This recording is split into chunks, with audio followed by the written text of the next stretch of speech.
সাভারের আশুলিয়ায় তাহফিজুল কুরআনিল কারিম ফাজিল মাদ্রাসা নামে একটি শিক্ষা প্রতিষ্ঠানে স্থানীয় বিএনপি নেতা আব্দুল গফুর মিয়ার লোকজন ও তাঁতিদল নেতা জাকির হোসেনের নেতৃত্বে হামলা ও ভাঙচুর করা হয়েছে বলে এমন অভিযোগ ভুক্তভোগীদের।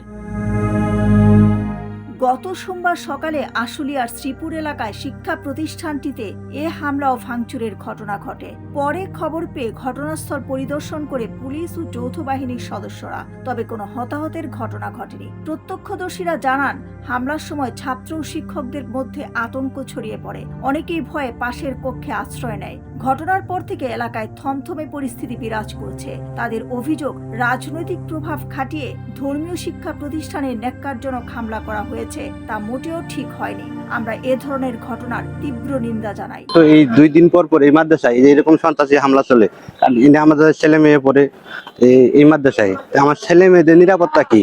মানে 2 দিন পর মাদ্রাসায় কি জন্য হামলা হবে? মাদ্রাসা একটা ইসলামিক প্রতিষ্ঠান। প্রতিষ্ঠানটির উপপরিচালক সৈয়দ সঞ্জিদ বলেন, এখানে আরো কয়েকবার হামলা হয়েছে। মারুফ হোসেন মুকুল, সালেউদ্দিন আহমেদ ও জাকির হোসেনের নেতৃত্বে পরিকল্পিতভাবে হামলা করে। হামলার একটাই কারণ, এই মাদ্রাসা দখল করা। এখানে বিগত আরো কয়েকবার হামলা হয়েছে, অস্ত্র নিয়ে, বিভিন্ন অস্ত্র নিয়ে হামলা করা হয়েছে এখানে। এবং আজকে তারা পরিকল্পিতভাবে তাদের মারুফ হোসেন মুকুল, সালেউদ্দিন আহমেদ এদের নেতৃত্বে প্রায় 100 থেকে 150 লোকজন এসে এখানে বিএনপির নাম ভাঙিয়ে তারা সবাই আওয়ামী লীগের দোসর। এ ব্যাপারে ঢাকা জেলা তাঁতিদলের সভাপতি জাকির হোসেন বলেন, আমি যে ভাঙচুর করেছি তার প্রমাণ কি? তাদের প্রমাণ দেখাতে বলেন।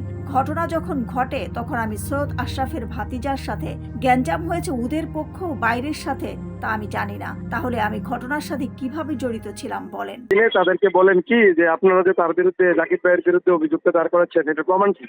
ঘটনাস্থলে যদি থাকে তাহলে আমার সিসি ফুটেজ দেখাতে বলেন, তাদের প্রমাণ দেখাতে বলেন। আমি যখন এই ঘটনা ওখানে ঘটে তখন আমি আরো যে আপনাদেরকে একটু সহযোগিতা করি, ওই যে সৈয়দ আলী আশরাফের ভাতিজা রুন্নান, এরা আমরা একটা জায়গায় ছিলাম। আর ওদিক থেকে গ্যাঞ্জাম হচ্ছে ওদের পক্ষ, আর বাইরে যারা ছিল তারা জানাই নেন। তবে এ বিষয়ে অভিযোগ অস্বীকার করে বিএনপির নেতা আব্দুল গফুর মিয়া বলেন, আমি 2 দিন ধরে আশুলিয়া যাইনি, ঢাকায় আছি। এছাড়া 6 মাসের মধ্যে ওই মাদ্রাসায় আমি যাইনি। যদি গিয়ে থাকি তাহলে কেউ যদি প্রমাণ দিতে পারে তাহলে আমি নিজের বিচার নিজেই করব। 2 দিন যাবত আমি ঢাকায়, আমাদের এমপি সাহেব অসুস্থ, আমি ওখানে।